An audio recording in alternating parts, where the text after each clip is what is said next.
Chào mừng các anh chị đã quay trở lại với talk show định kỳ về chương trình đầu tư EB5. Chương trình được thực hiện với công ty tư vấn định cư Mỹ NATrust. Ở những video trước, chúng ta đã biết rất là nhiều thông tin về luật EB5. Bên cạnh đó thì việc lựa chọn một dự án an toàn, uy tín cũng rất là quan trọng. Vậy thì đâu là những tiêu chí để lựa chọn dự án? Quỳnh Như xin phép được dành câu hỏi đó cho luật sư Nicola Henriksen đến từ công ty luật Mueller Mayer. Công ty đã có hơn 30 năm kinh nghiệm trong lĩnh vực luật tỷ trú.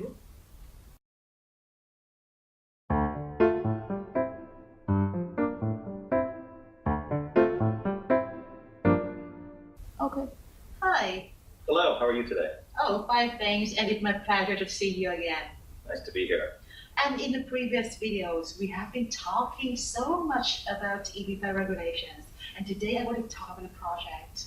Sounds good. Okay, and it seems that in the market we have so many projects. So can you tell me what kind of criteria to choose a good project?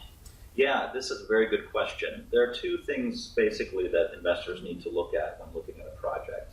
There's the immigration risk associated with the project, and then there's investment risk. Both of those things are potentially complicated, so it's very important that investors choose good advisors that can help them guide them through all of the issues with respect to those risks.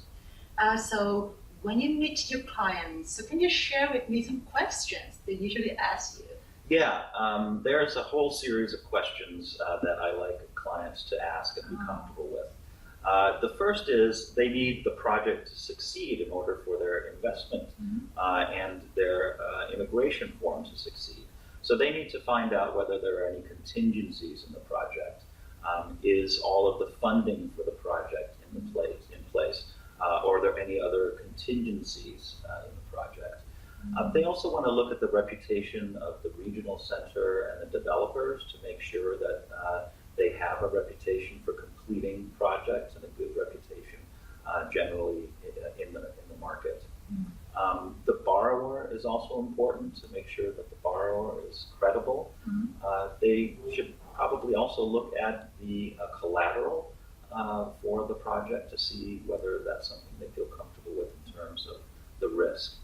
And then perhaps most importantly, they want to look at the job creation of the project, because EB5 is, after all, a job creation program, and that is the biggest immigration risk. They cannot get an approval in their I-209 petition if the jobs aren't created.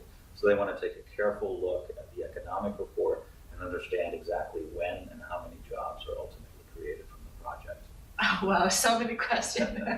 It's so hard to remember. And another question about investment amount. So will the projects guarantee that the investment amount will return to the No, they can't do that. It's a requirement of EB5 law that an investment be at risk.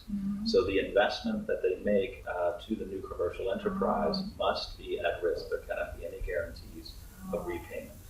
I see. And can you tell me how important an immigration lawyer? Well, as an immigration lawyer myself, I think it's extremely important. But any immigration attorney that a client chooses should be someone who's very familiar with EB5. I think both in terms of structuring EB5 compliant projects and also in terms of assessing the likelihood that an individual source of funds is going to be approved.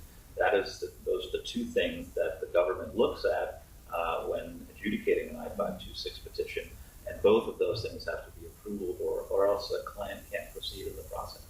Can you share a little bit about your experience in the EB5 program? I've been an immigration attorney for over 10 years. Most of that time has been focused almost exclusively on EB5. Before I became an EB5 attorney, I was a securities attorney, so it's an interesting complement to the work that I do in EB5, since EB5 is both an investment and an immigration product. Great. So thank you so much for coming here. You're welcome. It was my pleasure. Thank you.